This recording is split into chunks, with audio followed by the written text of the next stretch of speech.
नमस्कार दोस्तों, डायरी के पुराने पन्नों से निकली खट्टी मीठी कहानियों की कड़ी में आज की कहानी का शीर्षक है फिक्र का धुआं।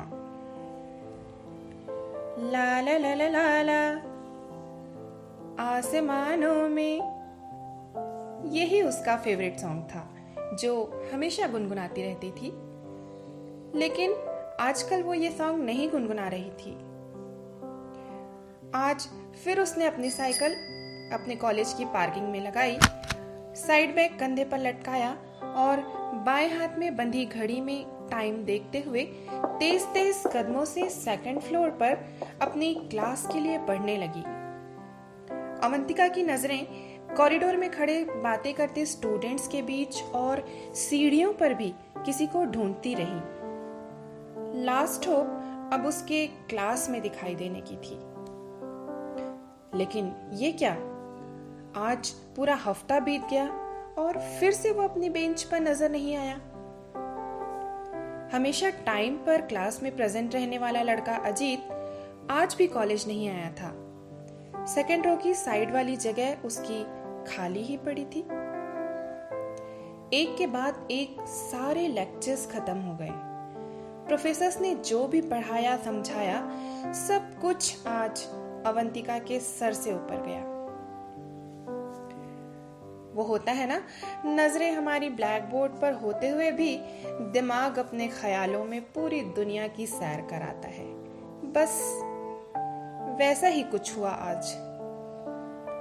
दिमाग और दिल पर इतना बड़ा बोझ था, खुद को कोसे जा रही थी वो, और पूरे दिन भर का खुद से खुद बातें करना भी उसे किसी सॉल्यूशन तक नहीं ला पा रहा था।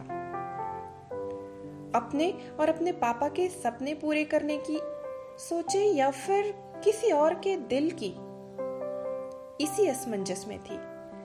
मन किसी अनजाने भय से डरा हुआ था और कोई रास्ता नजर नहीं आ रहा था उसे।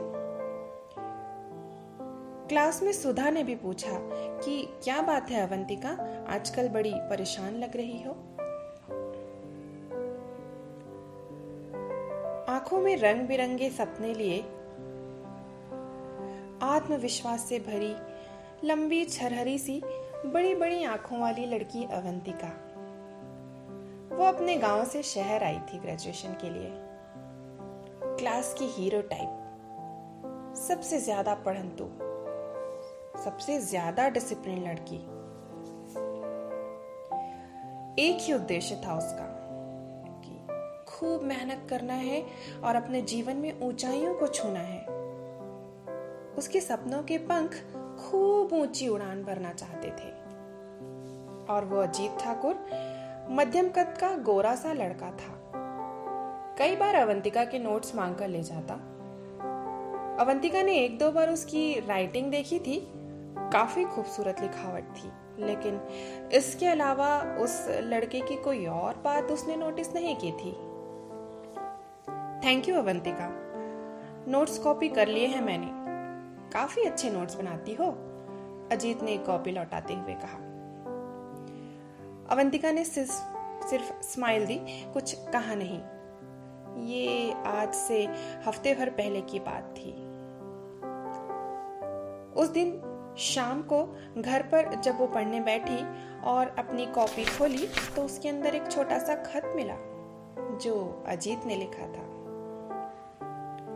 अपने प्यार का इजहार किया था उसने उस खत में, और दोस्ती की रिक्वेस्ट भी।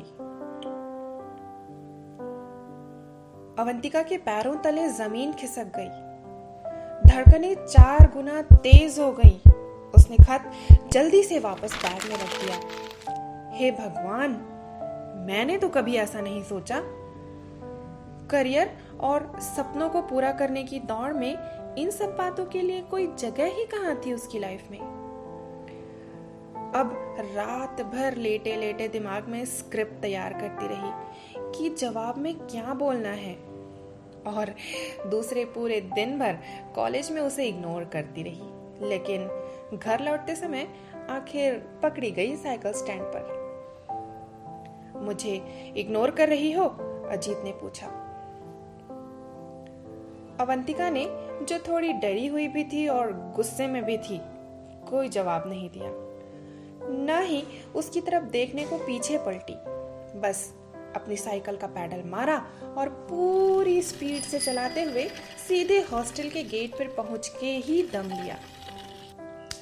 अब साइकिल का स्टैंड लगा ही रही थी कि देखा महाशय जी पीछा करते करते हॉस्टल के गेट तक आ पहुंचे थे। उफ, बहुत हो गया अब। और फिर अवंतिका मैडम ने पूरा का पूरा एक लेक्चर दे डाला जिसकी स्क्रिप्ट पहले से ही तैयार थी। अजीत, ये पढ़ने की उम्र है, करियर बनाने की उम्र, बाकी बातों के लिए तो जिंदगी पड़ी है वाला टिपिकल लेक्चर। अब जवाब में अजीत ने भी अपना डिसीजन सुना दिया। अवंतिका, तुम साथ हो तो करियर है, सब कुछ है, नहीं तो मैं तुम्हारे बिना नहीं रह सकता। मैं सब कुछ छोड़कर गांव चला जाऊंगा या फिर मर जाने वाली टाइप कोई हरकत तो अपने जिंदगी के साथ जरूर कर लूंगा। लड़का बहुत सीरियस था, सचमुच ही दूसरे दिन से क्लास में नजर नहीं आया।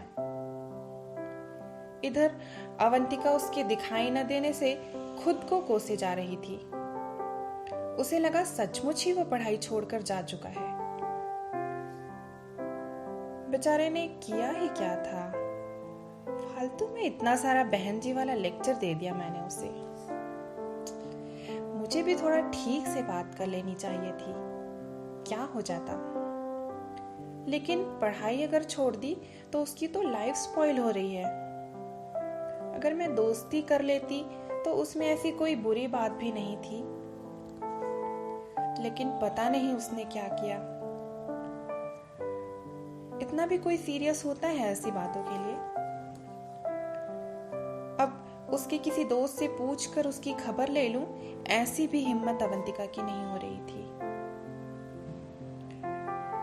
वो हमेशा कॉलेज के पीछे वाले गेट से ही आना जाना करती थी, लेकिन हफ्ते भर बाद आज बाकी फ्रेंड्स के साथ घर लौटते हुए सामने वाले गेट से बाहर निकली।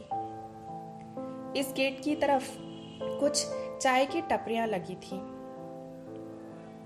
वही वो नजर आया उस दिन, सिगरेट के कश भरते, एक हाथ में सिगरेट, आसमान की तरफ देखते हुए, दूसरा हाथ पैंट की पॉकेट में और धुएं का छल्ला उड़ाते, फुल स्टाइल में कुछ आवारा टाइप के लड़कों के साथ कह लगाते।